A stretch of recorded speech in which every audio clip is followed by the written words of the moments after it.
snow is falling all around. Children play. Let me lick it. Let me lick your pretty piggy cunt. Merry Christmas.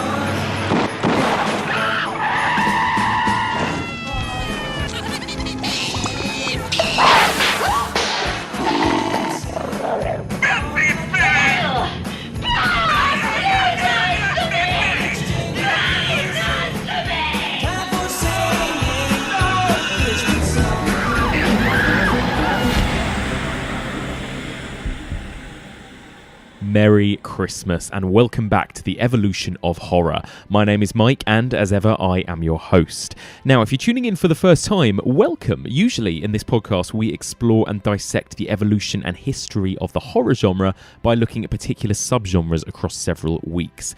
Earlier this year, we finished our series on the evolution of folk horror, and in January 2019, we will begin our journey through the evolution of the zombie film. However, this week, we're bringing you a little bit of festive bonus content. To celebrate Christmas, we thought it would be a great idea to bring you an in-depth review of a horror Christmas classic. Now, a few weeks ago, I posted on social media a poll, an online poll for listeners to vote for which Christmas film they wanted us to discuss. You had the choice of Silent Night, Deadly Night, the early 80s slasher, Gremlins, the obviously 80s classic, Rare Exports from 2010, which is the kind of very strange Finnish fantasy folk horror type movie about sort of evil, psychotic, monstrous Santa Clauses, and Krampus from 2015, the modern Christmas classic starring Toni Collette. And the winner by quite a landslide was, of course, Joe Dante's Gremlins from 1984. So this week we're going to be bringing you an in-depth spoilerific review. This is your spoiler warning. If you haven't seen the Christmas classic that is Gremlins, now is the perfect time to go away and watch it. Pour yourself a little glass of Baileys, sit by the fireplace and enjoy the weird, fucked up monster comedy horror that is Gremlins. So joining me to discuss all things Gremlins and Christmas horror, he's back on the podcast for a second time. He was here a few weeks ago discussing viral folk horror and marble hornets, and he's back. It is my great pleasure to welcome to the podcast Alex Ayling. Alex, Merry Christmas. Merry Christmas to you too. How have you been? I'm very well. Good. I'm very well. Good. Did you notice my Christmas bow tie I put on? Love it's that's a good bow tie. Yeah, right. Very festive. Just for you. Perfect for radio as well. I know. Maybe we'll take a photo later. Okay, we'll sure. tweet a photo. Sure. Have you done all your Christmas shopping yet? Do you know what? I've been really busy and I had one day off from work. And I did it all in one day. Oh my God. Anyone wants any tips? Did It'll you? be too late by the time this comes out. But anyone wants any tips? I'll tell you. Were you in a foul mood by the end of that day? Because Christmas shopping kills me sometimes. Well, I'm not saying that I didn't stop for refreshment halfway through. Okay, so good. that might lighten Good. the mood. Yeah, I think you need somewhat. that. Although the presents I bought at the end of the day, therefore, were a little bit Yeah, ho-hum. ho-hum. Yeah, definitely. I noticed that. The quality of presents that I get goes down and down. And I'll spend longer looking at the beginning of the day, be like, I'll come back to that. Oh, maybe they were like that. And then it's like, by 4 PM, I'm like, well, they can fucking like this. it's like a trolley dash. Yeah. one of those. Yeah, exactly. I'm to hell with this. Speaking of, I've got you a present, Alex, for this occasion. Happy Christmas. Badly wrapped Christmas present. Oh, should we Here do you go. some like Foley? Oh, yes. Let's do yes, Foley yes, on yes, it. Hang yes, on, yes. I'll put the microphone Yeah, here. here you go. I'll hold your mic. There we go. Okay. There we go. Now you go. Oh, good. It's genuine, people. It's not a sound effect either. A white box you shouldn't have. It's a white box, but what's inside? What is inside? Oh, God. I've gone all out this year. Let's have a look. Oh, It's a drinking beverage. it's a a mug. it's a mug. Oh, it's a good mug. It says, "Keep calm and kill zombies." Oh, yes. I'm always on And brand. It's covered in blood. Yeah, I'm assuming blood-stained that's mug. not yours. It's not mine. I may have added a little bit of my own, just my own Okay, personal great, touch. Lovely. Well, that's gonna be an extra flavour note. Exactly. For my coffee. Exactly. Why not? Perfect. Oh, Mike, thank you. Listen, I've got you a present. Oh yes, amazing. I mean. Oh, what? I wasn't expecting that. I'll hand. Mine's in there. Hang on, let me get it out as well. Oh my God. Oh, this one. This one's in a... Okay, so we've got a brown paper bag. That's just the Right, travelling okay, bag. okay. I was like, oh, he's not made much wrapping effort there. Oh, fuck, this is good wrapping. So there's sharks on the wrapping paper. So you've gone horror-themed even with the paper. Yeah. You've got, like, killer sharks with Santa hats on and kind of Christmas wreaths in their Yeah. mouth. Amazing. Mike, have a delicious Christmas. Alex, amazing. A little pentagram. Of course, on a there. Christmas pentagram. A Christmas pentagram. Right, here we go. Oh, this is very exciting. What have we got? Oh my god! It is a what do they call them? Funko Pop. It's a Funko Pop. Black Phillip from The Witch. That is incredible. I've seen people share these things on the Facebook group and stuff, and I really had my eye on this one. This is the best one as well. It's actually genuinely creepy. Black Phillip has got like glowing yellow eyes and this really big smile. Has he got an accessory of some description as well? Has he? I think he's got like a cup or something. I don't know. Amazing. It's super- maybe. Oh, maybe. wait, this, yeah. He should have butter or something, shouldn't he? The taste of butter. I love it. Thank you very much. Rihanna's not going to let me keep that in the bedroom, but I love it. That's brilliant. There you go. You have to. That's the. You have to do that as part of the present. I think so. It has to stare at you from somewhere. The eyes look like they might glow as well. I love that you've put it there so that it's facing me during the entire recording of this podcast. Yes, now, so here we go. I'll put it on a diagonal. It's facing great. us Could both. just keep us honest. Beautiful. Love it. If you hear Amazing. any, like sexy voices coming in late. It's clearly offering us. It's clearly me and Alex, It's one of us, obviously. it's definitely one of us. What are your thoughts on Christmas movies in general? We'll get into Christmas horror. Christmas movies, first of all. Like, are you a big fan of Christmas? It's a Wonderful Life, Home Alone, that kind of shit? That you've named my top two there. Yeah, I mean they're classics. And then you just complete the trilogy with Die Hard, and then you're there. So all this nonsense as well about is Die Hard a Christmas movie? Obviously. I feel like there's been so much of that. Who cares? And yes, well, it was somebody's marketing campaign, and they ruined it for everybody. It's like, why can't we just have normal debates where we disagree with each other loudly, and it doesn't have to be turned into marketing by somebody? Yeah, so true. True. Yeah, Christmas movies. So everything about Christmas, I feel like in November, I'm proper like bar humbug. What is this? Not into it. Yes. I know you were listening to Mariah in like October. I text you, Claire, going, I'm already on the Pogues mid-November. Yeah.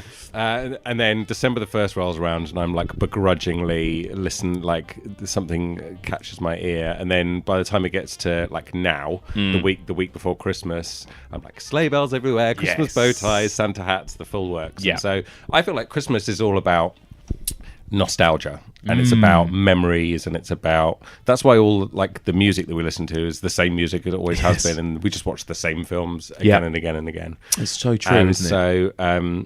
So I like some Christmas movies. I actually think I probably need to get this verified by my parents, but I think like the first film I saw at the cinema, the first film I remember seeing at the cinema was Santa Claus the movie. Oh yeah, is it You've Dudley seen that Moore? with Dudley Moore. That was one of my earliest Christmas memories as well, watching it at home. But definitely, I was super young. And like with Santa Claus the movie, there's that guy, and he eats too many candy canes and ends up like going out into orbit. Yeah, it was quite a weird film. Actually. Yeah, and I was like a sciencey kid, and I was like, that guy's gonna die. He's dead. There's no air up there. He's gonna die. Yeah. And that was pretty dark. There is a weird link with Christmas and horror. It feels like as well, There's right? an undercurrent, isn't there? Even Home Alone. You know, Home Alone is a love movie Home that I Alone. got to admit, when I first watched it, I was about 4, to be fair. It scared me. Like, there were moments of it. I remember being too scared to watch it when I was very young, because I was scared by the front cover where he just looked really scared. Macaulay Culkin's mouth wide open like he was screaming. Mild peril. Yeah, mild peril. And 2 guys in the background. And then there were the moments in the film, like, obviously the snow shoveler man, who they're all really scared of. Yes. And the furnace that kind of glows and roars and talks to him as well, that he's kind of scared of, that furnace in the basement. And there are a few moments that it's like kind of tinged with a bit of horror. I wonder, is like stranger danger as big a thing now as it used to be? Because I remember like that guy with the snow shovel was a big part of the fear factor, because we were told like, don't talk to strangers, don't take sweets, don't go and see people's puppies or whatever, whatever the thing was. Yeah, and actually Home Alone 2 has Scary Pigeon Lady as well, who was really scary. There were some creepy moments in that film as well. I love Home Alone. That's like films. That's like the perfect Christmas film for me. Me too, my favourite. Because it's got all of the great elements to it, and then it's got a properly like cheesy ending that it earns. Oh, 100%. And at the end, and you're like super happy that they're all together. And... Oh, it always gets me when he reunites with his mum at the end. Well, it gets me. He wakes up on Christmas Day and they're not there. Yeah. Oh, every time. Oh, I get a lump in the throat thinking about it. It's sad. Poor It's Kevin. good. And actually, the mum, what's the actress's name? Plays the mum? Is it Catherine O'Hara? Oh, yeah. She is brilliant as well. I love her in everything. Obviously, Beetlejuice. She's just brilliant. Yeah. So horror movies, Christmas horror movies. So there are so many Christmas horror movies to choose from, right? So we did a little poll of like at least sort of 4 of what seemed to be some of the most popular ones, and obviously Gremlins won it by a mile. Other than Gremlins, do you have any personal favourite Christmas horror movies? I mean, I know you've already talked about it, but it would be remiss not to mention Black Christmas. Of course. Right.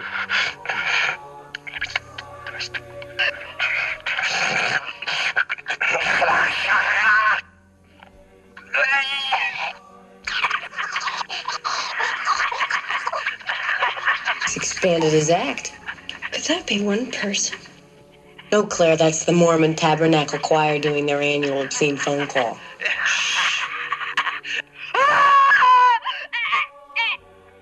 So you got me, I think, no, I'd already seen it. And then I revisited it after your episode when you put it out in the Slasher series. And I was like, wow, this film's even better than I remember. And so last Christmas, I thought, I'll do a new tradition. It was like Christmas Eve. And I was sitting down with my wife and I was like, let's watch a Christmas movie. And she's like, okay, you can choose one. And I was like, great, let's watch Black Christmas. It's kind of a horror, but I think it's fine, like whatever. And she watched it and she was like, what is this? Just like having a wart removed. Oh my God. Now, did What she is this? Did she hate it because it was too scary, or did she just think it was shit? Both. Okay. I think both. I don't think she liked its artistry. Right. And also, she didn't like how scary it was. Okay. Either. So, yes. I mean, I get thinking it's scary because it is fucking scary. Yeah. I mean, that is obviously my favourite Christmas horror film. Yeah, as well. but It's one of my favourite horror films. I think it's excellent. Yeah. I think it's genuinely excellent. What is brilliant about it is that it's obviously a slasher movie, but it also kind of has the feel of like a Christmas ghost story. Yeah. The yes, creepy because he's sort of like house because he's in the attic. Yeah. Spoiler alert, but you know. Yeah, and it's like everything is kind of lit by sort of candlelight and fairy light, and it's all very kind of, there's that creepy carol singing. It's kind of eerie, which I think most slasher movies don't have that eeriness. Oh, the carol singing, when with the unicorn. Yeah, it's brilliant. That was so good. Yes. Anyway, we're not here to talk about. We were not here to talk about Black Christmas. We'll be here for another 2 hours. That's a good choice, though. It is a classic, and obviously as well, the M.R. James Ghost Stories, which I only just discovered through this podcast a year ago, may now be my new Christmas tradition. Although having said that, I just showed Rihanna, funnily enough, similar story, I just showed her for the first time Whistle and I'll Come to You, and she was like, what the fuck is this shit?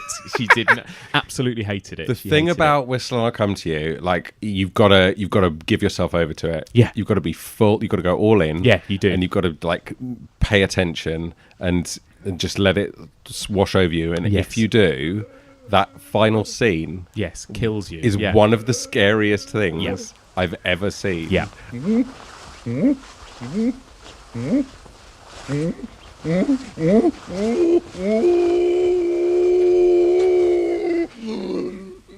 It's something about his voice and the noises he makes that make it scary. And he's been building up that kind of patter the whole way through the film, so that when he slows down and stops talking and everything, that's a big moment. So, anyway, we're here to talk about, obviously, what is, I think, clearly one of the most sort of beloved Christmas horror movies of all time. Yeah. And I think probably because it's got that, unlike Black Christmas or Whistle and I'll Come to You, it's got a proper cheesy Christmas element to it as well, hasn't it, I suppose, as well as There's full-on Santa hats. There's full-on Santa hats, Yeah. exactly. They have been going hardcore with the fake snow. Yes. On the studio lot, on the back lot. Totally. And as we'll get into in more depth, it's got that 80s Spielberg-y ambliness as well. It's got Spielberg in it. It's got Spielberg in it, exactly.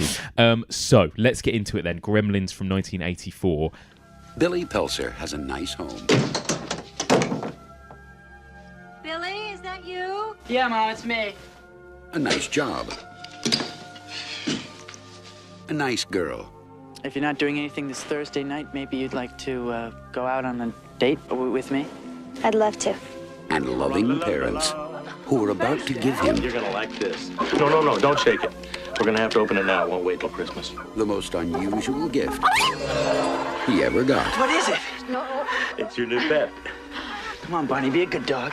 My dad gave it to me. But there are a few things to keep in mind. If you expose it to the light, you may hurt it. If you get it wet, it will multiply. All that from water? They got wet? Yeah, plain water. And most important, no matter how much they beg, never let them eat after midnight. Because when they do, they change. We open in an extremely problematic depiction of Chinatown somewhere in America. Do we ever find out what town in Chinatown that is? Because it's not where they live. Because don't we find out in Gremlins Part 2? Because it gets demolished for the office block, so it's New York, isn't it? It must be. Well, it's definitely a port, because I saw a sailor. Because Mr. Cramp or whoever it is basically gets rid of it.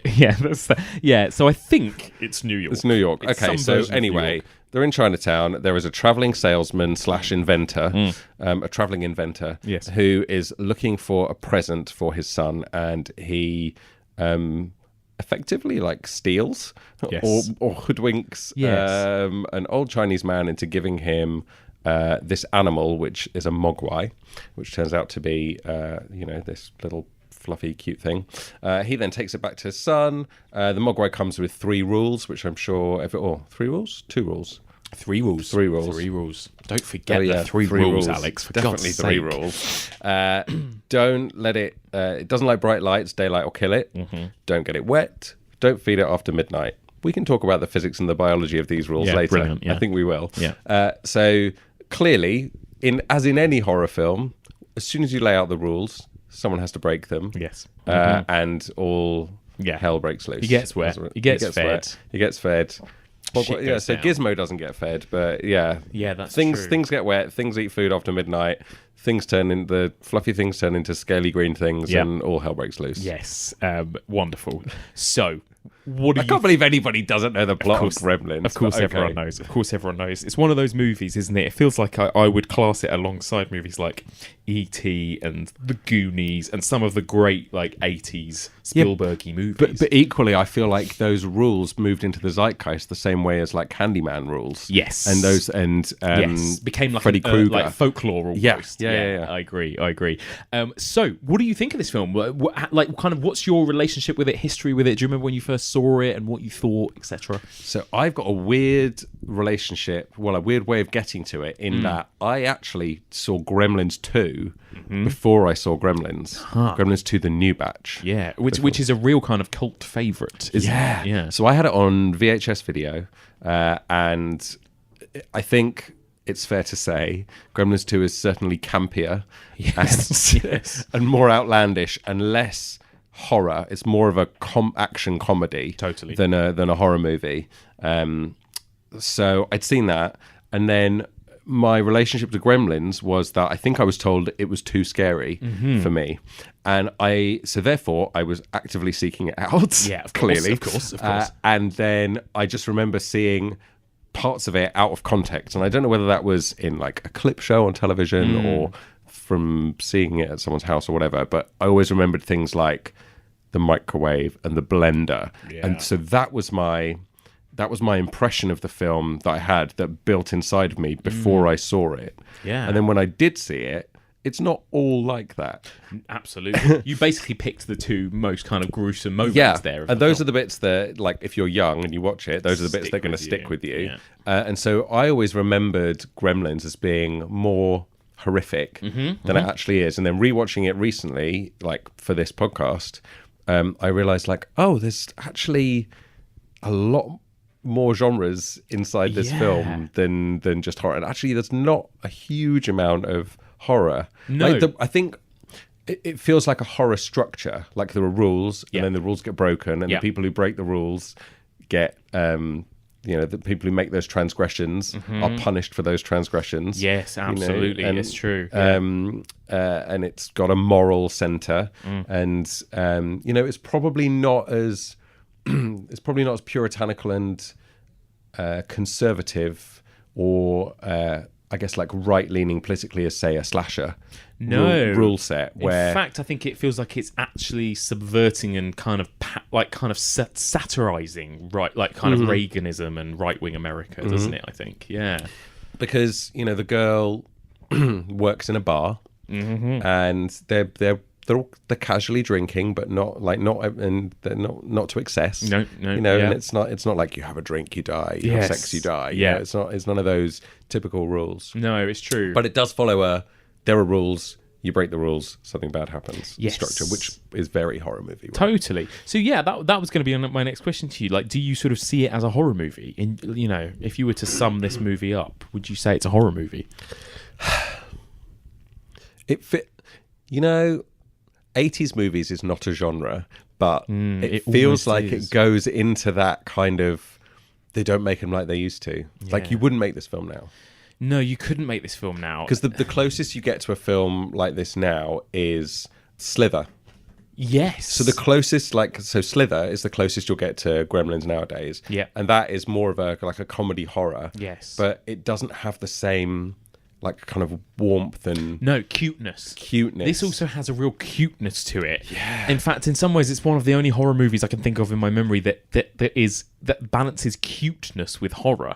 But it really does. And actually, I think we kind of touched on this kind of area briefly on the podcast when we talked about Poltergeist, which again, it's the Spielberg link.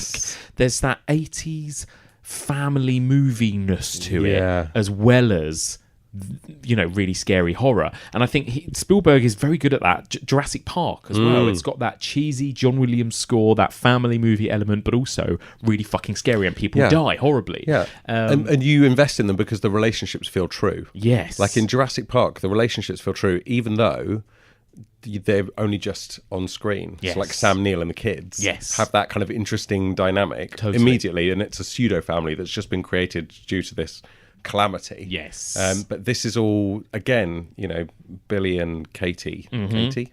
Billy and Katie. Yeah, Billy and Katie. Billy and Kate. Yeah. Billy and Kate. Yeah, they've got they're a pseudo family that are thrown together. Yeah. As a result of this calamity again. Totally, yeah, that's it. And I think what's interesting about this film is that's the thing. It's a hard film to classify, and I think it's got something to do with the kind of melting pot of people involved in it. Because as we've mentioned, we've got Spielberg here. He didn't direct it or write it, but he's the exec producer. His fingerprints are all over it. They really are. It feels proper. Again, like with Poltergeist, it feels Spielberg-y. It's an Amblin movie. He's the one that kind of made it happen. Yeah.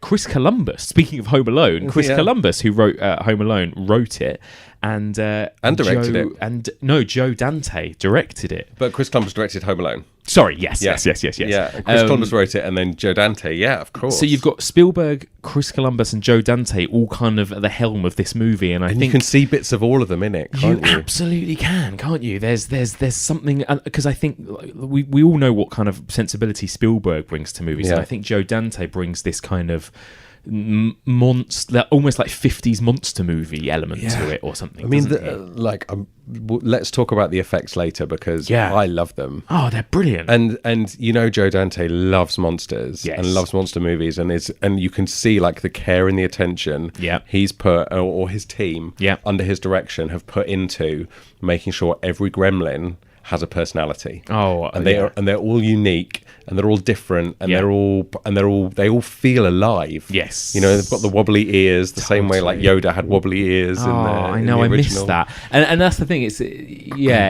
and that's something they bring even further in the second one, isn't it? This idea of every gremlin having their own thing, their own personality. Yeah, they take that to the next level. Yeah, to the extreme, exactly. Because Joe Dante had like complete creative control over Gremlins 2. Yes. Which is why it was so bonkers. Yes. And he basically set out to make the most bonkers thing he could, I think, didn't he? A good job. He really did. He really did. But yeah, this movie is kind of treads that fine line really cleverly. And I think from the bit of reading I did, it seems like I think Spielberg was like on the up at this point, and he was like a big kahuna at the studio. Yeah. And so he had power to protect this story. Yes. And I read somewhere that he didn't let anybody at the studio see it until there was a proper like director's cut with music, because he was worried people wouldn't get it. And he was like protecting it and shepherding it, and then you bring in like the Chris Columbus element is bringing in all the kind of familyness, and the slapstick, and then the monsters. Well, and interestingly though, Chris Columbus, because yes, I think he must have brought in that kind of family movie-ness. Obviously, Chris Columbus, as we mentioned, Home Alone, which he wrote and directed. Also, he did some of the Harry Potter. He directed a Harry Potter first two Harry Potter movies as well. So he's really got this kind of family movie element, but.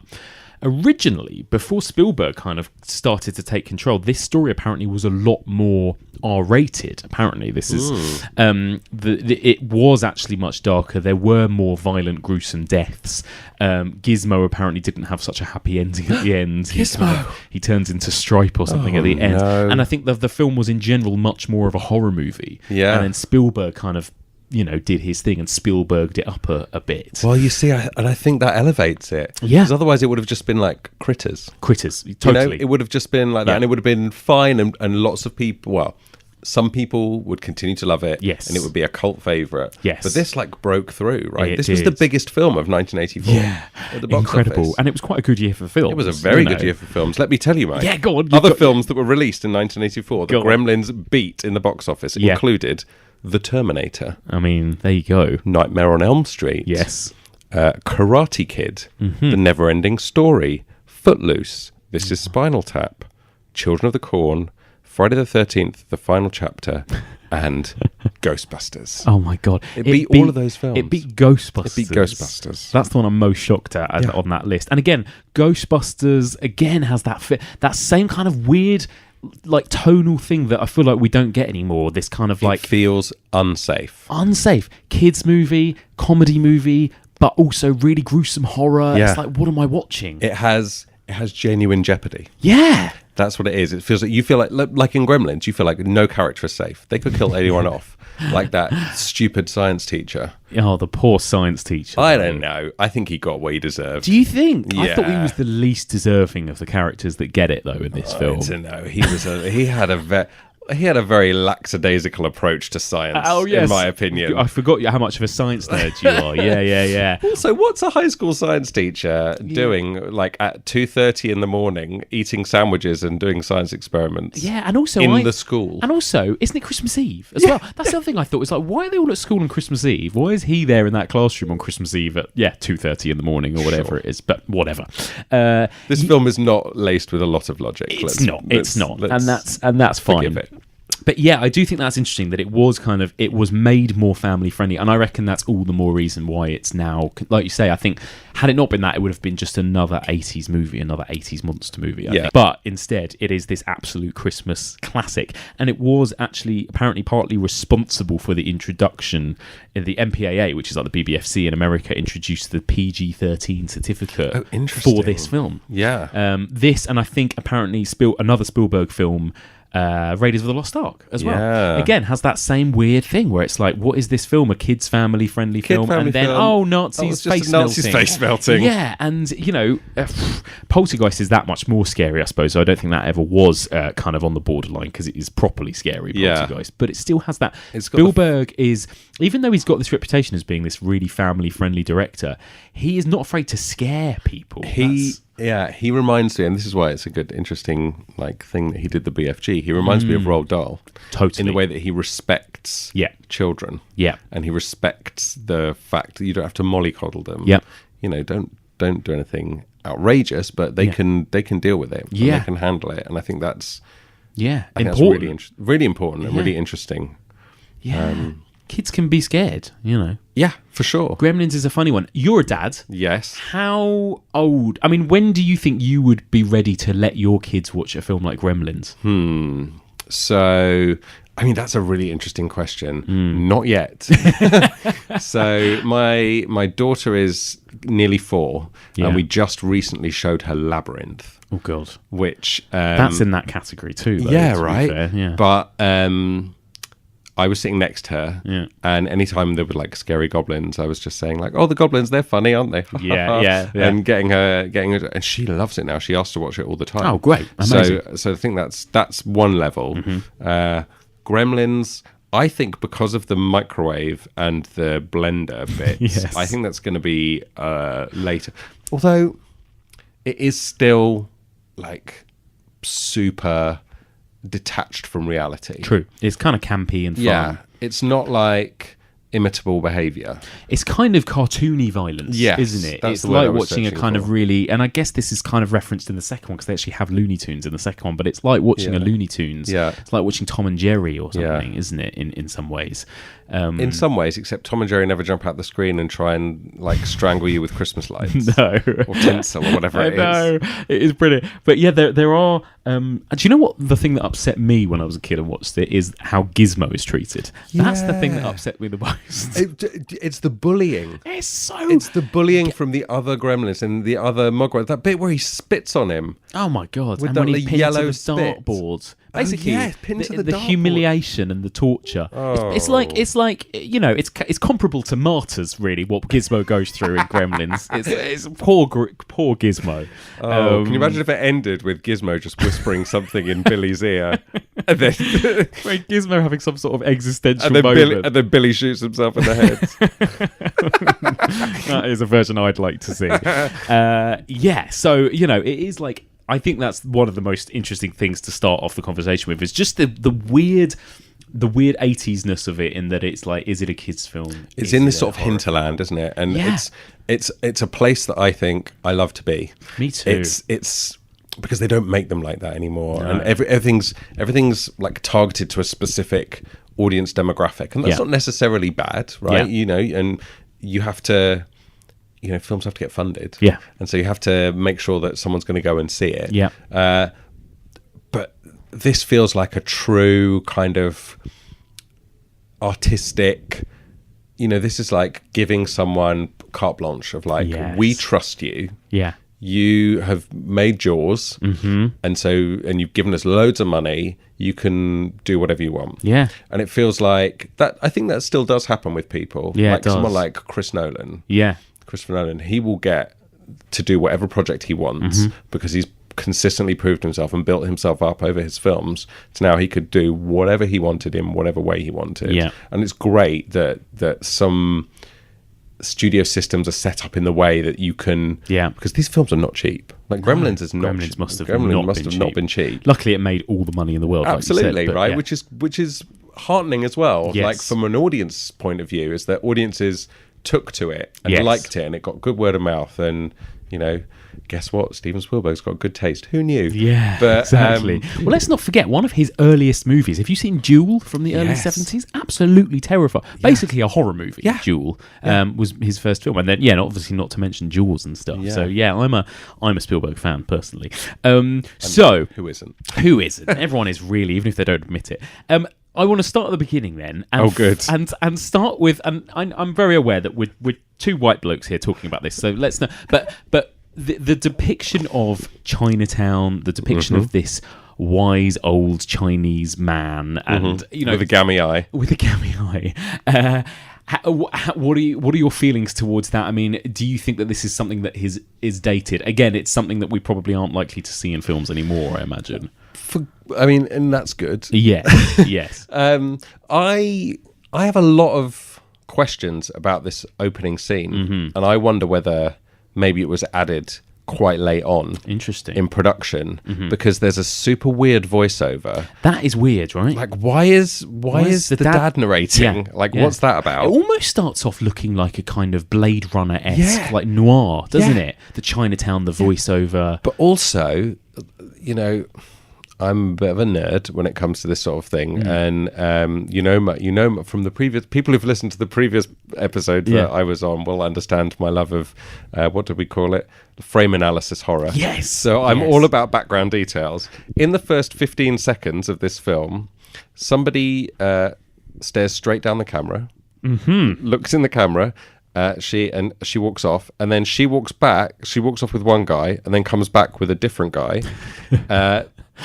The sailor and someone else walk off into an alleyway, and then they come back, and it's basically the same like 20 extras coming in and out of shot, backwards and forwards to make it look more busy. That's so weird, especially considering what we just said about how this movie was paid so much attention to detail, had so much money behind it. And you know, like, it doesn't snow in Los Angeles. Yes. So like all of the effort that they put to make that place look like it was covered in snow. Yeah. all the effort that went into it. Like, this feels, I don't know anything about the production of this movie, but it feels kind of weirdly tacked on. This whole front section. So there you go. I have a conspiracy theory. Well, I did, and I was going to ask you about the voiceover thing. I do think that's weird. I do think because then he closes the film as well. And actually, not only is it weird that he doesn't narrate it as it goes, but the dad isn't even present. He's very much not present. But your narrator is normally a point of view character, or it's like The Princess Bride. They're literally a narrator telling a story. Exactly. Telling a story. Yeah, it should surely But he can't tell this story because he wasn't there. No, he doesn't know. He didn't know it happened.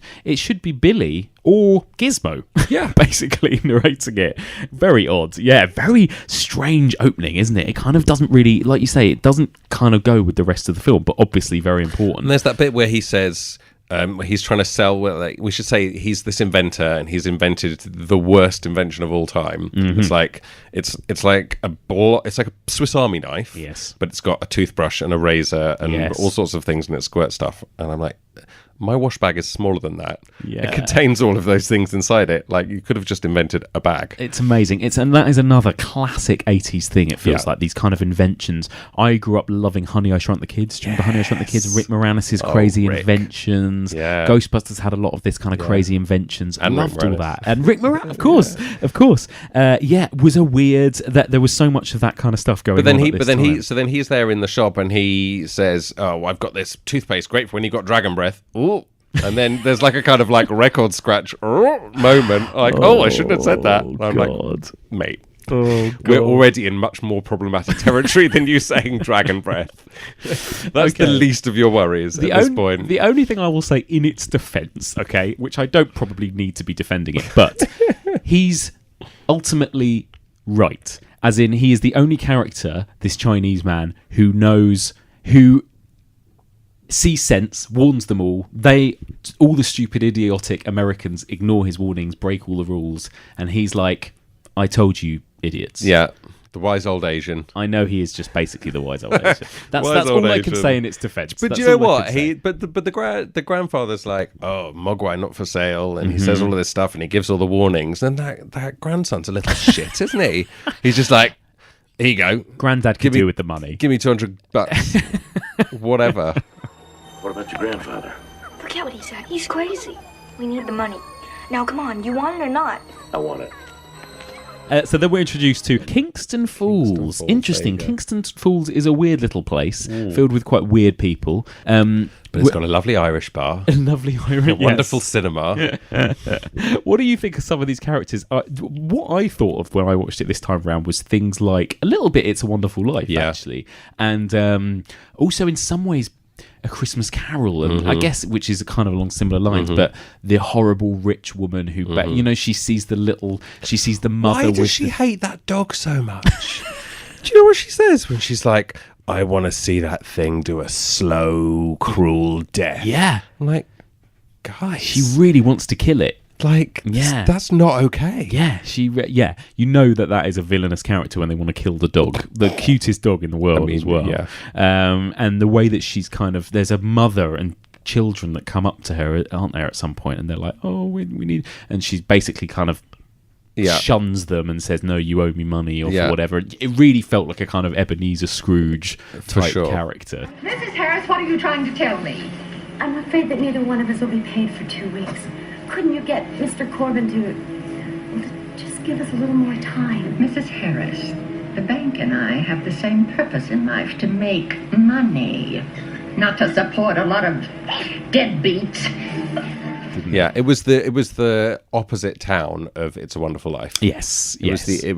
Everyone had the opposite reaction to that. Like, everyone's sort of out for themselves. It's the 80s. That is, everyone's out for themselves, and railing against, there's a depression, the guy's lost his job, and so he's railing against foreign imports, and then she's just all interested in her money, and the bank manager's only interested in what his bosses are telling him to do, and like, gotta make the money.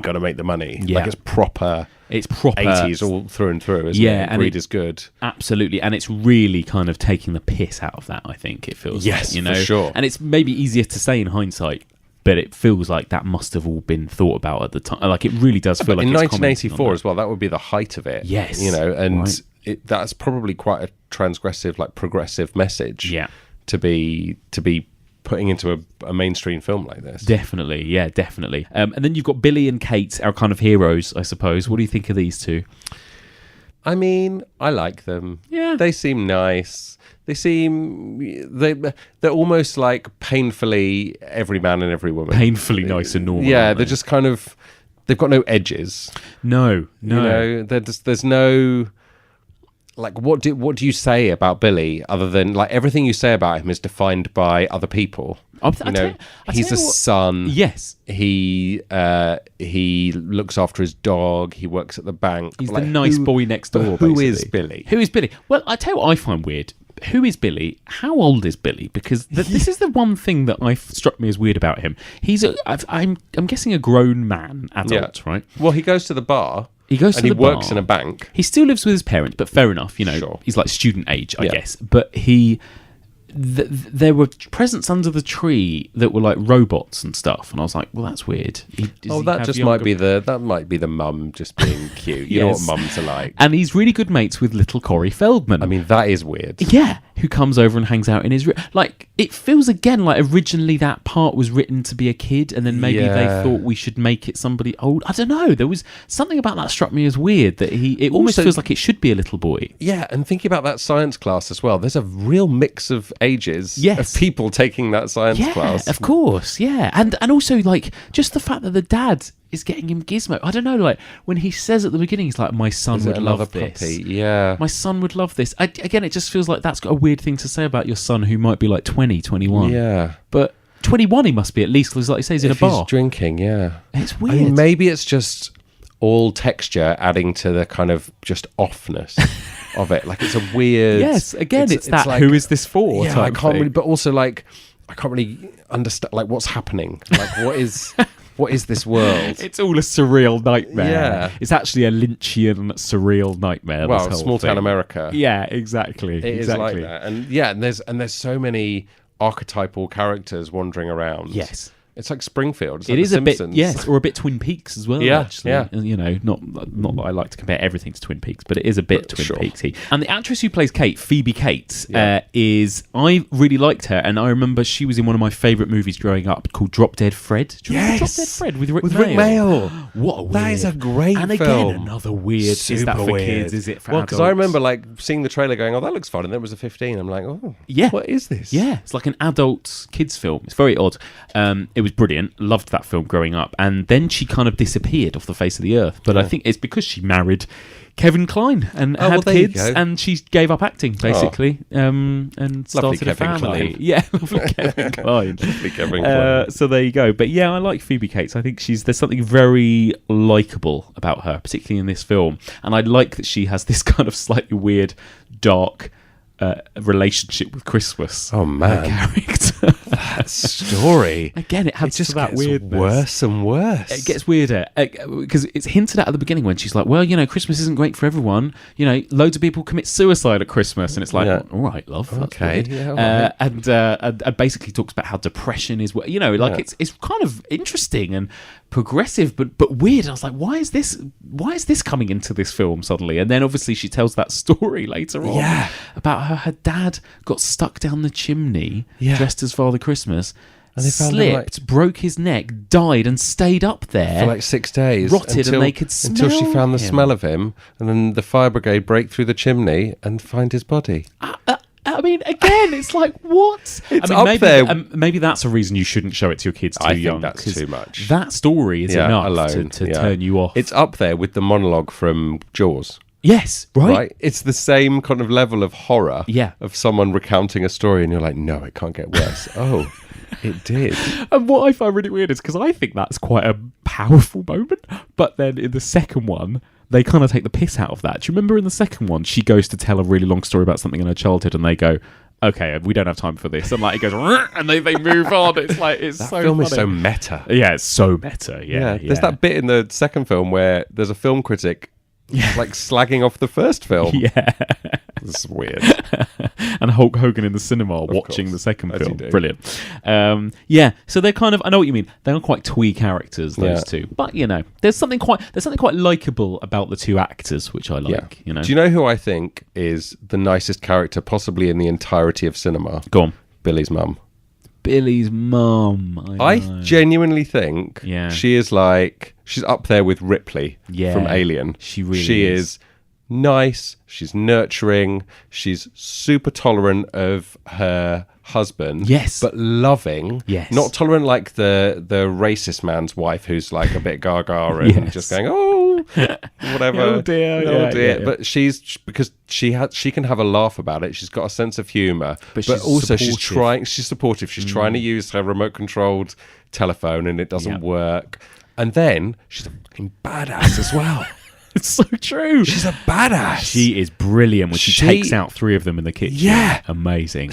I was like, go Billy's mum. Yeah. Don't know if you even get a name, but go Billy's mum. 100% agree with you. She is awesome. I mean, you nailed it. She's totally likable in that sort of first half as well. And I love that, how all the family just kind of reluctantly put up with all of his shit gadgets all over the house. But he seems like a nice guy as well. He's a nice dad. And he's not, he seems like a nice dad. And he seems like he's just trying to do the best he can in this world. He's trying to achieve the American dream. Yeah, he's just trying to get through this world. He's making a business and he's for turned himself. up and he's so, like, there's something really poignant, and there's like a level of pathos when he's in that phone booth at the invention thing, and he's there with his like crappy travel Swiss Army knife, and you've literally got H.G. Wells' Time Machine in the background, and Robbie the robot from Forbidden Planet that someone's made, and he's there with like a remote controlled toothpaste. It's brilliant, and he's trying to put on a brave face and do the thing, and there's a lot of pathos. There is in this film. There really there's is something underneath the surface. There's a lot of like looks that they give one another. That shows their true relationship. And it's like we're just trying to do this thing. Yeah. We're all here for each other, really. There's heart to it, isn't there? And the way my favorite example of this is when Billy's like about to make eggs. Yes. And he gets the eggs, and there's a pause where he looks at the machine. Yeah. And he's like, yeah, it's that kind of chicken thing. The chicken thing that's supposed to break the eggs automatically and scramble them or whatever. And he looks at it and he's like, you can see in his head, he's thinking, I could just break these with my hands. That would be so much easier. But I love my dad. Yeah. And I want to support him. And there are these moments. And then it all breaks. And then him and his mum just share this look. Yeah. And it just feels like a real, like a true family interaction. Totally. 100% agree. It's amazing. So those are mainly all the human characters. We should probably talk about the Gremlins. Yeah, how have we not got We've to the not Gremlins? even mentioned the Gremlins yet. So Gizmo, we've briefly touched upon this, but is Gizmo not the most adorable thing in cinema? I mean, listen, apart from maybe Black Phillip the Funko Pop. Yes, which actually gives it a run for its money. Has any horror film ever sold as many dolls? Like, I reckon Gizmo's probably sold more dolls than Freddy. Yeah. Well, also, Furbies, right? Are they not... Yeah. Are they not Gremlins? That has got to be some kind of, like, infringement there, Surely that's so weird. Surely they must have had to pay... Or maybe Steven Spielberg gets money every time a Furby gets sold. I mean, it's a blatant rip-off. Yeah. Surely there must be a thing there. But yeah, absolutely. And I think that's really funny. Again, this kind of satire of consumerism. And it became the biggest merchandising, absolute goldmine to me. And his little singing. And he's singing the stylophone. Or the little keyboard thing. Oh, it's brilliant. We would all want a Gizmo, let's be honest. His eyes are so big. Yeah. It's like a proper, like, kawaii, like, Japanese, cutesy type character. It's kind of like a thing you get in anime or something a bit, isn't it? With the big eyes that's like... Because as humans, we're programmed to nurture and look after things that have big eyes. Because when you're born... Your eyes are the only part of your body that don't grow. Like, your eyes are the same size your entire life. Yeah. Everything else part of you grows. And so proportionally, when you're a baby, your eyes are bigger in your face than with an adult. So that's why big eyes look cute. And that's why we find big eyes cute. And that's why Mogwais and Gizmo are cute. That is fascinating. And yes, also the reason why everyone hated this year that Winnie the Pooh movie, where Winnie the Pooh had freakishly small eyes. Tiny beady little eyes. Christopher Robin film, and everyone said there's something really creepy looking about Winnie the Pooh. Yeah, it's going to murder you in your sleep. Yeah, and the same thing happened with Paddington. Apparently, the Paddington movie, which obviously is adorable. I will hear nothing against Paddington the movie. No, I think it's a perfect movie, but well, it's almost perfect. Paddington 2 is a perfect movie. Oh, yeah, it is. It is. Paddington apparently originally in test screenings or something, people didn't like the design of him. They thought he was weird looking, and they had to enlarge the eyes to make him warmer, make him more cute. Yeah. There was a kind of early version of Paddington which was really creepy, and now is in a lot of memes and stuff. Oh, I'd watch that. Yeah, exactly. I mean, he absolutely is. And I feel like, again, we're littering references to the second one throughout, but again, it's that idea of pushing everything further in the second one, and he goes even cuter in the second one. And there's kind of he suddenly becomes a bit CGI in the second one, and you sort of see him full body. He's a bit more dancing. animatronic, as opposed to like a hand puppet. He's a bit more animatronic. Is it the second one where he dresses up like Rambo? Yes, he has a bandana. And he has the bandana and like the flaming arrow. Yeah, but there are also moments when you just see him, like they play music, and he'll just dance on a tabletop and stuff. You know, in his little pot belly. that was back in the day. Like maybe you don't remember, but do you remember Dancing Flower Pots? I do remember Dancing Flower Pots. It was like that, right? Yes. So you turn the music on, and then the flowers doing the sunflowers doing a dance. You'd hear the motor the whole time. The things that used to amuse us, Mike. Yeah. Well, also, do you remember Ghostbusters 2, where they put the pink slime in the toaster, and then they play the music and the toaster dances? It reminded me a bit of that as well. Yeah, all the same era. But yeah, Gizmo's super cute. I love his facial expressions. I love it whenever he looks scared or concerned as well, and the mouth suddenly goes... That mouth is so expressive. Like, everything about the face is so expressive. Like, fair play, that's a great puppet. It's brilliant. That's a really good puppet. Yeah. It is. It really is. It's wonderful. And then, obviously, like we say, they do end up breaking the rules. So let's go through what happens when you break these rules. As we know, light basically just harms them. They don't like bright light, and sunlight actually kills them. And then the next rule that gets broken is they get wet, don't they? Yeah. Corey Feldman. Spills a glass of water, and he gets sort of a few drips on him, and then suddenly we're into what I like to think of as alien territory. Yes. Body horror. Oh my god, those eventually it gets extremely alien. Which we'll get to, exactly. But yeah, this is where it starts to become a horror movie at this point. It's quite body horror. It's quite Cronenberg. 100%. It's of that era, isn't it? And it's the way the back kind of pulsates. And it looks really painful. Yes. Like it's all like pustules and sores. It's even worse when it happens on the scaly ones, because you can see the skin that's happening. But even on the I was going to say the Furbies, even on the Mogwai, and it's going blah, blah, blah, and it's got that bubbly noise, and but then like Gizmo's screaming, and like beating his fists against the desk, like this is so painful for him. Sorry. Who's in that jar? Nothing, just water. Why is it making that noise? And then obviously all these little furballs kind of shoot off the back of him, and they all become their own gremlins, but they're all kind of slightly more sinister. Why are they so evil? Yeah, why are they so evil? What is it inside Gizmo that creates evil? It's almost like they're inbred gremlins. That's what I think. And I think this is, again, brought about more in the second one. Before they turn into evil gremlins, when they're like Mogwai, but Mogwai's coming from Gizmo's back, they're like simple and naughtier, and they're like a gang, and Stripe's the leader, and they're all just like being all henchmen being all like T-birds or like bullies, aren't they? T-birds. They're horrible. Reference. They're a bit more id-like. I think they basically just want to like fuck things up and eat, don't they? Yeah. Essentially.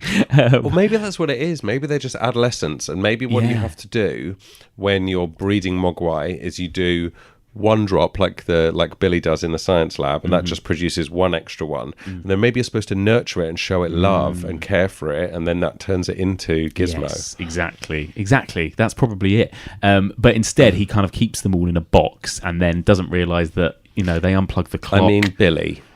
Frankly, I know. Gizmo was allowed to sleep in the bed. He was on the couch with a nice duvet, and everyone else is in a shoebox. Yeah, like you've segregated everyone. Yeah, like you've brought this on yourself. You've brought this on Gizmo as well, because he's become like the class, like the goody two shoes kid, hasn't he? That's the thing. He's the favourite. Yeah. He sits there with his 3D glasses on, reading his books and things and his comics in bed, and playing his trumpet. He is adorable. He is. He really is. And then obviously they unplug the clocks because they're gremlins and they fuck up technology, and then they eat after midnight. And I always found this a weird rule. Okay, so let's start here because How does that work? Yeah. How does eating after midnight where?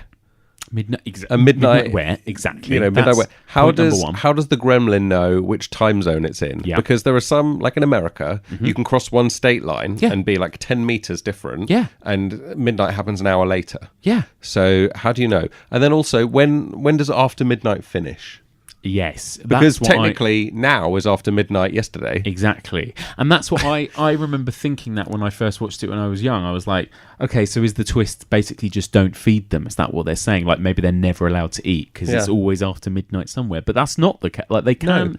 And also, like, it says don't get them wet, but then there's a lot of drinking that happens in a bar later on. So is it just water? Like alcohol is fine. It's not going to make them reproduce. It's true. And then you get to the whole thing of water. It's like signs. It's like, well, isn't water everywhere? Isn't it even in the air? And okay, well, maybe again. Well, and also they're in the snow the whole time. So, and snow is made of water. Yeah, it's true. Yeah. And then also, I have like, I know it's not real science, but also a little bit of water goes on his back, and then he immediately creates 4 or 5 beings that are exactly the same size as him. Yes. Like the conservation of energy declares that that's impossible. Just so you know, this film is impossible, Mike. Well, and there was me thinking it might happen. No, unbelievable.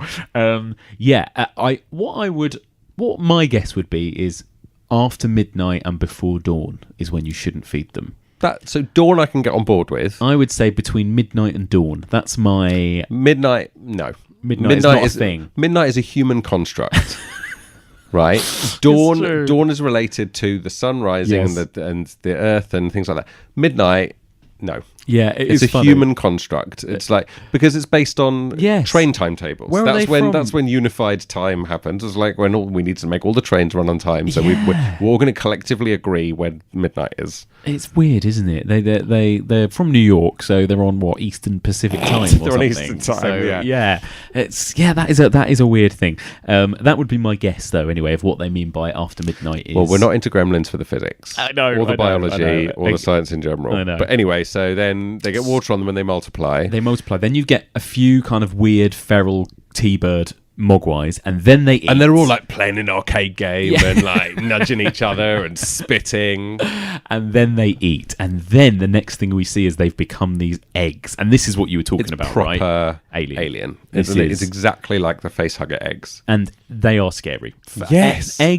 Those eggs... They're the things that scare me most in Alien, and the things that scare me most in Gremlins are just the look of them and the idea of like, at what point in the night slimy. While you were asleep did they suddenly cocoon And also, themselves? it's not just the egg, like because the eggs in Alien have been plopped out. Yes, like these are cocoons that have been built from the inside out, and you can see like strands of things that have like attached to them to whatever was nearby. Yeah. And something is going on inside those eggs that's not good. It's gross. It's evil. And then next thing we know, they hatch, and then that's where you get the iconic Gremlins, the kind of really monstrous looking ones with the long claws and everything. And then havoc ensues, basically. I think Gremlins are quite scary. Yeah, I mean, absolutely. And at the beginning, when you don't see that much of them and you just see a claw come up, or you when they're hatching, when they're at their scariest. Yeah, it's gross. And actually, they're always bigger than I think of them in my mind. I always think of them as like little things that can hide under the bed or something. But actually, they're big. They're like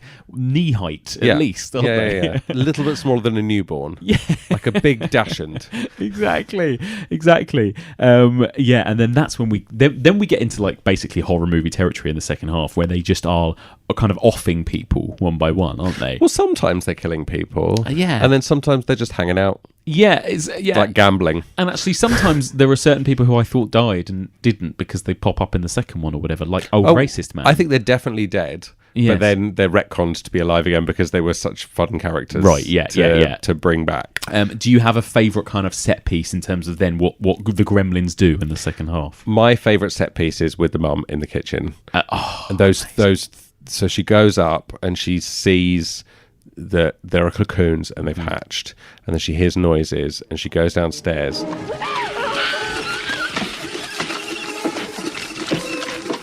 And she sees them and they attack her. Yes. And she is like on it immediately, and she knows what to do. Like she's seen something in her past. Yeah. And she like immediately blends one. She's like, get in the blender. Oh, and the kind of black goo comes out. It's really dark gross. green kind of blood that squirts everywhere. And she forces another one into the microwave, turns the microwave on, and then watches as it explodes from the inside out. Yeah. And then she hears something else in the lounge, and she's about to walk out, and then she goes back just to check. Mm-hmm. She does a second look at the one that's in the microwave and all the gunge. And then she goes into the lounge. Oh no, she stabs one first. She stabs one. She's the blender. Then she stabs one, and she's properly stabbing it with the knife. Yep. And then she microwaves it, and then she goes in, and then she gets attacked from inside the Christmas tree, and then you can see the two eyes glowing in the Christmas tree. Yeah. And you think she's a goner, and then Billy turns up. I love it. That's a good scene, isn't it? That's a really good. That's a solid horror movie scene. It really is, because it's relentless as well. It's like every time she kills one, there's another one that appears. Yeah, and in some way, it's the utilising different utilities in the house as well, which is brilliant. She gets one knife and then she goes back and picks up another one. Yes, brilliant. It's Billy's great. mum. Almost, you almost think that belongs at the end of the film. It's almost like a final girl moment, isn't it? It's actually one of the first moments with the Gremlins. Yeah, it's interesting. Oh, Billy's mum would be a great final girl. She is basically the final girl. Yeah, she's great.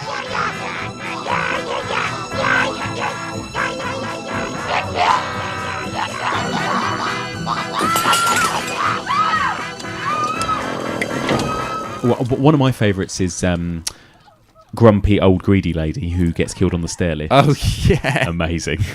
She shoots out the roof. It's like the opposite ending to It's a Wonderful Life, where he runs in and everyone's there, just like spoilers for It's a Wonderful Life. Everyone's giving him money and saying like, "We love you, don't kill yourself, stay in there." And it's because it's a similar sort of house in the landing, whatever. And It's a Wonderful Life is even in the film. It's like she's watching, and Billy's mum is watching it on television at one point. And it's like the reverse of that. And she got her comeuppance.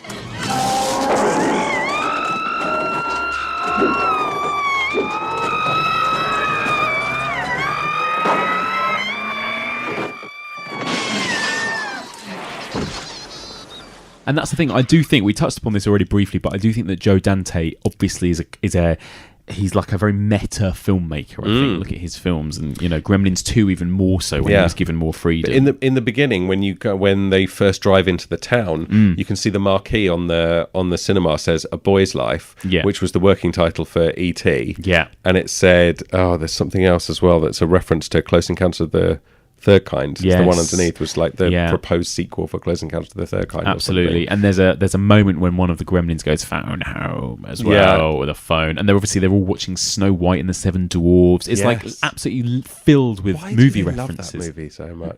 I was thinking again it was a comment on capitalism. I think it's a comment on Disney. I was like, how did Disney allow them to do this? Because this is a Warner Brothers movie, so how did the Warner Brothers get permission to put a Disney film in there? It must have been Spielberg. It's like the Roger Rabbit of its time, isn't it? Yeah. It is weird that. Yeah, it's true. And maybe again it is kind of a bit of a Disney piss take. I think it's a bit of a dig. Yeah, it probably is. There was me thinking it had something to do with workers or something, because they're all singing Hi Ho all the time. But maybe I'm again overthinking it. I do love it. I do love that. And again, that's probably something you pick up more as an adult, is that it's just littered with film references constantly. And then it goes to the, as we've mentioned, the absolute extreme in the second one. And Billy's got all the posters on his wall, and there's like, I think there's Conan the Barbarian, and there's something else up there, and it's so obviously I think it is a big Joe Dante thing, but clearly a Spielberg thing as well. Spielberg had that in the Poltergeist. They've all got posters all over their room of Star Wars and all that kind of stuff, and obviously Ready Player One. Like there's this kind of feel of like him referencing his own stuff, and again that kind of that 80s era of movies. But you can tell that like Joe Dante is like loving making this film. There's one shot, my favourite shot of the whole film is when Billy comes down for breakfast, and it pulls out from him, like opening, he's got a glass out of the cupboard, and it pulls back, and there's the orange juice machine in the foreground, like the obelisk from 2001. It's there, and there's just this sense of foreboding. Yes, and you've seen what the inventions have done so far, and it's just the framing and everything is just perfect. Yes, and I just think, that's another one of the reasons why this is elevated in my mind. Totally, of not just another creature feature. Yeah, it's very kind of cine literate as well. Isn't for sure. It? Yeah, it's wonderful.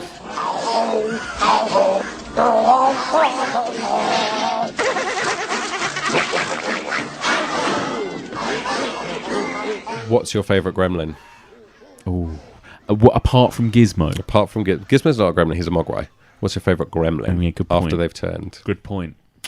I don't know. Do you know what? I find it harder to decipher the gremlins in the first one more than the second one. My favourite gremlin is Flasher Gremlin. Which one's Flasher Gremlin? The gremlin wearing the rain mac in the bar. Oh, yes. Kate's like trying to serve him a drink and he's got a cigar or something and he's flashing. It's just like, you're all naked anyway, gremlins. Yeah. What are you doing? That's so weird. It's amazing. It kind of reminds me of that's like a joke from the Muppets or something. For sure. But so 80s as well, like Flasher Max. Yes, so 80s. Flasher Max. The close second for me is aerobics, breakdancing gremlin. Amazing. With the leg warmers doing like Fame or something. Proper or like or the flash dance. Flash dance, exactly. With she looks like she's going to pull a chain down and water's going to come down. Yeah, that's good. And again, it's like the detail of all of those gremlins and making them all. Do you think that you mentioned this briefly at the beginning, but so do you think the practical effects hold up? Yeah, I think they're great. And I think, like, we talked about consumerism a bit, and I think it's not an accident that the final denouement happens in a toy shop. Yes. It happens in that shop there. And I think some of the effects at the end when Stripe gets his comeuppance and melts away, and then it's like a bubbling pool, and then the skeleton jumps out, like there's a final scare, the skeleton jumps out, all of that stuff I just think holds up. Like, that could happen now. You could try and do that with CG and it wouldn't work. Like, even photorealistic, it wouldn't work because there's something about practical effects that you just can't beat in terms of tactile ickiness. I agree, and I think that's why we all still talk about these movies so fondly, particularly these movies that in some way incorporate monsters or body horror, because it just doesn't date, like with The Thing, again, Alien, these types of movies, like say it's the tactility, it's gross. I mean, it's still gross. It's grim. Because that's real, that kind of drippiness. The slime is there. It's not in like a hard disk somewhere. Someone's had to like pour it on. Oh, God. Someone's got to clean it up. Love it. Yeah, it's great. I love it. Anything else you want to mention? I don't know. I just think at the end, like, I think they almost ruined the film with the kind of cheesy, cloying. Like, I've written the quote down because I hated it so much. You do with Mogwai what you do with all nature's gifts. You don't understand. You aren't ready. There you it's go. Like, it's out of a crap fortune cookie from the wise Asian. It's like properly bad. Like, what does that mean? Oh, I know. It's a shame that, because he's right, they aren't ready. No, and then the dad comes in with his unnecessary voiceover going, that's my story. It's not your story, mate. It's just that you weren't even there. You hijacked that from your son. And then it's like, well, and if you ever see something misfunctioning again, maybe it's a gremlin. It's like, well, no, because they're like 1.5 feet tall. Yeah, you'd know if it were a gremlin. We'll know exactly, because we should say, because the origin of the title of the Gremlin is from earlier than this, and apparently it came from. I read that it came from a Roald Dahl book from like the 50s or 40s about kind of things that get in machines and technology and fuck it up, and when people can't explain what's something's wrong with some technology, they'd say, "Oh, it's a gremlin." Yeah, that's that Spielberg Dahl connection again. Yeah, it really is. It really is. Yeah, it's interesting. And obviously, so I guess they've made that a little bit more literal, because it is usually, particularly again with the second one, is that gremlins really fuck up modernity, don't they? They fuck up modern day life, where people are basically reduced to sort of back to basics. They do, but then they also seem to love technology. Like, they all love going to the cinema, and driving the tractor, and rewiring the stair lift. They seem to be pretty good with electricity. Well, that's it. They tinker with it. Until the second film, when the guy becomes electricity. Oh my God! Spoilers for Gremlins 2. Oh my God! Amazing. Electric Gremlin. Have you seen the Key and Peele sketch? No. There's a good Key and Peele sketch about Gremlins 2. What about a spider gremlin?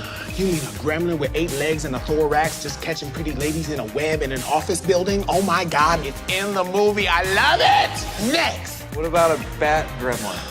You mean a gremlin with leathery wings just flying around, flip-flopping, bust through a wall, make a perfect bat symbol in the wall, get outside, get in some wet concrete, jump up on a building and just dry in place like a gargoyle gremlin? We are cooking with gas now. I love it. It's in the movie. Next. Could there be a female gremlin? Lipstick, boobies, bitch, you have me, and little gremlin for JJ. I love it so much that it's not only in the movie, but it's definitely in the movie. There's no backsies on that one, no penny taxis. Yes, yes, yes, in the movie. Done! That's why we need a woman in the writer's room. Next. What do you prefer, Gremlins 1 or 2? Oh. Well, I haven't seen Gremlins 2 recently, in a so while. I think it would be unfair. I think Gremlins 2 was my way in, and I wonder whether maybe it was looking back at it now and having this conversation with you and remembering some of the things, I wonder whether that's had a formative, whether it was a formative experience for me. Yeah. And I'm really into meta commentary, and at the time I was into filmmaking and thinking about how things were made, and this is commentating on itself and was very self-referential. And probably quite ahead of its time in that way. Yeah, definitely. Was it 1990? Yeah, 91, 92, something like that. So early for this kind of thing that became a trend later on. Yeah. And that kind of whole Joss Whedon kind of vibe that happens later that I'm super into. I wonder whether watching that film on repeat, because when I was a kid, it's different for kids these days. Yeah. Old man Ayling in the corner. But we only had a few videos, and so you just watch the same ones again and again and again. Yeah, absolutely. And I watched this a lot. I mean, to the point where it was meta, to the point where literally there's a moment when the projector breaks down and there are gremlins in the projector in the film, and the film stops, doesn't it, midway through and stuff. It's great. That's so cool. Yeah, it's brilliant. It's really good. That's something that Tarantino was still doing about 20 years later when he did Grindhouse. So it's it was kind of ahead of its time. I think that I appreciate the first one, though, for just its weird tonal balance of horror and comedy. Because like we said, the second one goes much more into proper satire and comedy. The first one still has some moments of true horror and body horror. It has some really creepy bits. Those initial gremlins, and then at the end when Stripe's flesh is melting off his skeleton. Yeah. That is gross. It's impressive. Yeah, it looks great, and it's really, and Stripe is consistently scary. Yeah. Throughout, he never gets a comedy moment. No, he has that gangster's mole at his arm when he's playing poker or whatever. Yeah, he's like a gang. He is like a gangster. He's the Godfather gremlin. Yeah, he's like something out of movies like The Warriors or Mad Max or something almost. With that kind of that's another one of the films on The Road Warrior is a poster in Billy's bedroom. It is exactly. So there you go. The references are all there, and we've already touched upon this, but obviously, in terms of its impact, its legacy, the movie did obviously make shitloads of money. I think Gremlins is probably the spark that lit the fire in hundreds and thousands of filmmakers who went on to try and recreate elements of that, and people have seen having something like that, like what Peter Jackson has done, is take a really niche sensibility, and a really kind of gruey, practical, gore splattered thing, and bring it to the mainstream, like Lord of the Rings. Moving on from Bad Taste and Braindead into Lord of the Rings. And that kind of, and bring it to the mainstream. He will have inspired so many people to go out and make their own models and do their own makeup and make their own blood spatter and things like that. And I feel like Gremlins is probably one of those things that has done it in a similar way and inspired a whole generation of people to go out and not stick to a genre. Do their own thing. It's amazing, and I think because of things like you say, the grewiness, the practical effects, I think it's aged well, and I think it will continue to age well. Where that's a really good point. Parents are going to want to, at some point when they're ready, show it to their kids, and that will continue. I think and that's why it's regarded as a bit of a Christmas classic, I guess, which is unusual for horror. Yeah, and I think it's the practical effects, but it acts like a period piece of the 80s now. Yes, as well, and that's cool. Yes, whereas some things, I think we went through a dip when computers started to happen. So if you think about Lawnmower Man, there's that first thing of virtual reality. And then everything from then on until probably only just now. There's the whole uncanny valley of things that seem cool at the time because you hadn't seen them before, but just date not horribly. Aged well date at all. horribly. Yes. Whereas this, you could make Gremlins now if you had the inclination. You could make a practical film now, and it would feel the same. I think it's starting to happen weirdly. I feel like there's been a lot of talk of movies we've talked about this year, and I've chatted to filmmakers on this podcast where the conversation keeps coming up of like, oh, I went with practical effects rather than CGI for my blood or whatever. We built a set. And it's because we're getting this generation now of filmmakers that grew up in the 80s, I think, with The Thing and Gremlins and Aliens, and they want to do that. They don't want to do the, what can we do with computers that will look cool, And I think you're getting people like Netflix and Amazon who are coming to the table with enough money, like injecting enough money and de-risking things so that you can build a practical set of the scale of which would be impractical if you were relying on like movie distribution and people paying ticket prices. But just like Netflix doesn't worry about people paying ticket prices, so they can put that outlay at the beginning, and that means you can make a practical set. Or like with the new TV show on Amazon Prime, Homecoming was apparently the biggest set that's ever been built. Yeah, God, for a TV show. It's got Julia Roberts in it, but yeah, well, there you go. You see, so that's why it's a Christmas classic. Yes, sort of. I don't know. I got you off Christmas in a roundabout way. Christmas tinsel. It's all related. Hats. It's that practical effects. It's that timeless element to it, I think. As well, that's let's bring it back to Christmas. It's nostalgic. It's nostalgic now, and it's the one that you're going to want to watch every year. Yeah. Just like Christmas, you want to listen to the same tunes every year. Exactly. That's it. If you make a successful Christmas movie, or if you write a successful Christmas song, you're made for life, basically, aren't you? Because it will be on every year. What are you doing? What are you doing later? Yeah, exactly. Let's go. Let's go watch. Or we'll go to a bar and sing to some Mariah Carey or something. Perfect. Amazing, Alex. Thank you very much for joining me once again. It's been wonderful. If people want my pleasure. If people want to come find you online, where can they find you? Oh, I'm on the Twitters. You're on the Twitters. Alex J. Ayling. You can come and find me there, and on the Instas and all the things. But come and have a chat. I'm hanging out in the discussion group on Facebook all the time. Thank you very much. Thanks. And there we have it. Thank you very much for listening, and a big thank you to my guest, Alex Ayling. So much fun to sit and discuss a movie as great and enjoyable as Gremlins. What a Christmas treat. So what do you guys think of Gremlins? Do you think it deserves the status as one of the all-time Christmas horror classics, or is it a little bit overrated? Get in touch. The email address is evolutionofhorror@gmail.com. You can find us on Twitter @evolutionpod, on Facebook, that's facebook.com/evolutionofhorror, on Letterboxd @evolutionpod, and on Instagram @evolutionofhorror. Don't forget there is also a discussion group. That's the Evolution of Horror discussion group, filled with wonderful, fabulous people. You can find that group on Facebook.